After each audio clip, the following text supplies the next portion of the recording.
Hello श्रोताओं, मेरा आपको नमस्कार है। मैं doctor Manju Jain, retired associate professor from essential degree college Kanpur. देखिए, वादे के अनुसार मैं आ गई वही प्रेरणादायक कहानियाँ लेकर के। तो बच्चों या श्रोताओं या सखियों, मेरी दोस्तों मित्रों जो भी कहें, तो इतने दिनों में तो मित्र बन ही जाते हैं ना। तो आप ये देखते हैं कि संसार की जो महान महान विभूतियाँ हैं, बड़े बड़े महापुरुष हैं, उनके पीछे कोई ना कोई तो प्रेरक तत्व रहा ही होगा, है ना। तो ये प्रेरणा उन्हें क्या है, बचपन से ही मिलती चली आती है।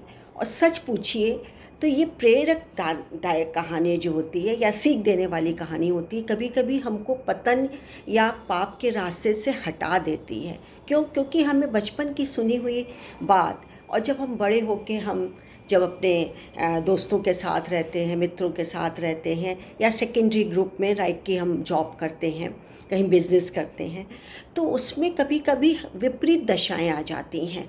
और क्या है कि हम उसमें भटकते भटकते इसलिए ही बचते हैं क्योंकि हमें बचपन की वो सीख देने वाली कहानी, जो कि हमारे जीवन के लिए बहुत महत्वपूर्ण होती हैं, उससे हमारा बचाव करती हैं। तो इसलिए हमारे जीवन पे के लिए हाँ, ये सीख देने वाली कहानियाँ बहुत महत्वपूर्ण होती हैं। तो आज मैं इसी कड़ी में एक और कहानी जोड़ती हूँ। उसका शीर्षक है धोखेबाजों से सावधान। तो क्या है मित्रों कि एक बार की बात है, किसी बाज़ार में दूर जंगल से आया हुआ था, भटका हुआ तो नहीं था वो, लेकिन हाँ उसी उद्देश्य से कि मेरे तीतर चिड़िया जो है वो बिक जाए। तो वो बाज़ार में घुस गया। बाज़ार में देखा, उससे जाली, बड़ी सी पिंजरा था जाली का, उसमें खूब सारे उसमें तीतर थे, फड़ फड़ फड़ कर रहे थे। और एक और था तीतर, एक और उसमें पिंजरा था छोटा जालीदार, जिसमें सिर्फ एक तीतर था। तो वहाँ से जो एक राहगीर गुजर रहा था, उसने पूछा कि भाई ये तीतर कितने का है, जिसमें बहुत सारे तीतर थे। तो बोला एक तीतर का दाम 40 रुपये है। तो बोला अच्छा। फिर बोला कि ये अकेला तीतर का कितने का दाम है। तो बोला उसका 500 से 600 रुपये है।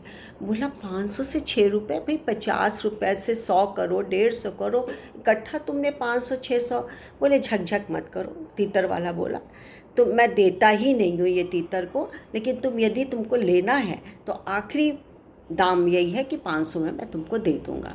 तो बोले लेकिन ये तो बताओ कि तुमने उसको अकेला क्यों रख लिया इतने सारे तीतर के साथ। बोले ये मेरा पालतू तीतर है, मेरा अपना है, और ये क्या करता है कि अपनी आवाज़ से, रोने से और तेज़ तेज़ बोलने से ये बाकी तीतर को एक जगह इकट्ठा कर लेता है, और मैं झट से जाल लगा करके सारे तीतर को पकड़ के उस पंजरे में रख लेता हूँ।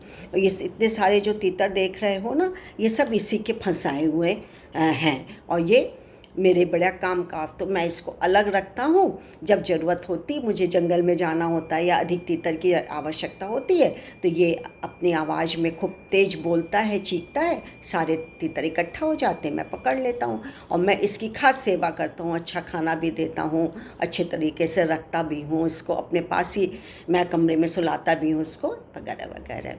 सबके मुँह खुले रह गए। वहीं से एक था, समझदार व्यक्ति था, वो गुजरा। उसने कहा कि भैया ठीक है, तुम हमको ये 500 रुपये वाला, तुमने अभी अभी कहा था, हमको ये 500 रुपये वाला तीतर हमको दे दो। हाँ ले लो भैया।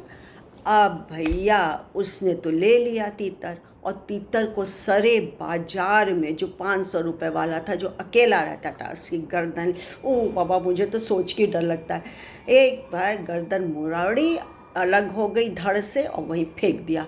ओ बाबा, तीतर वाला और वहाँ के लोग हतभ्रत हो गए, बोले तुम्हारे 500 रुपये कोई मानी नहीं रखते हैं, और तुमने इस तीतर को लिया क्यों, किसी और को दे देते, यदि वो खाता पीता या जो भी करता या पालता तो उसका होता।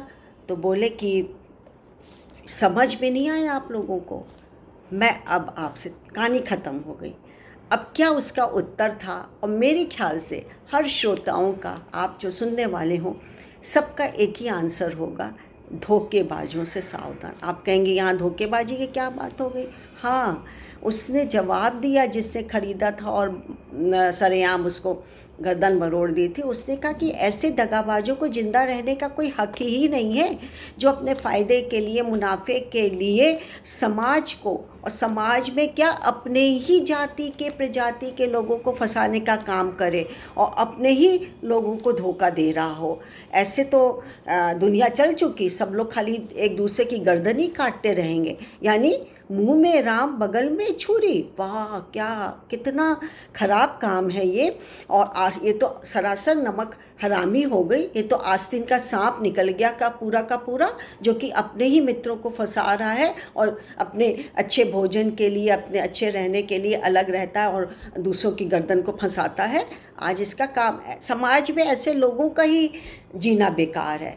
वाकई मैं भी इससे सहमत हूँ कि सिर्फ अपने फ़ायदे के लिए आप किसी को भी, चाहे मेरी प्रजाति हो, चाहे अन्य की प्रजाति हो, चाहे कोई जाति हो, चाहे अन्य भी लोग हों, कभी उसका अहित नहीं करना चाहिए। आप न्यूट्रल रहिए। क्या ज़रूरत है पैर फंसाने की, अड़ाने की, करने की? कोई ज़रूरत नहीं है। तो क्या होता है कि एक कोटेशन भी मुझे याद है कि हित चाहने वाला पराया भी अपना है। हित जिसका अच्छा करने वाला वो पराया है, कोई है, खून का रिश्ता भी नहीं, लेकिन वो अपना है। लेकिन अहित पैदा करने वाला या करने वाला अपना भी पराया होता है। आप जैसे समझिए, कोई रोग या व्याधि हो जाती है हमारे शरीर में, तो किसका नुकसान होता है? बगल वाले का थोड़ी होता है, अपना ही होता है ना। लेकिन एक जंगल में कोई जड़ी बूटी हो, औषधि हो, कोई दवाई ऐसी खोज हो, वो वहाँ रहने पर भी, दूर रहने पर भी क्या है, हमारे रोग को, हमारी व्याधि को ठीक कर देता है। तो ये वाला मेंटेलिटी होनी चाहिए हर एक की कि हम दूसरों के हित के लिए कार्य करें। कैसी लगी आपको कहानी? मैं जब अपने उसमें पिटारे में से निकाल रही थी और मैंने देखा इस कहानी को, तो मुझे बहुत अच्छी लगी और मैं खुद भी सेंटी हो गई थी।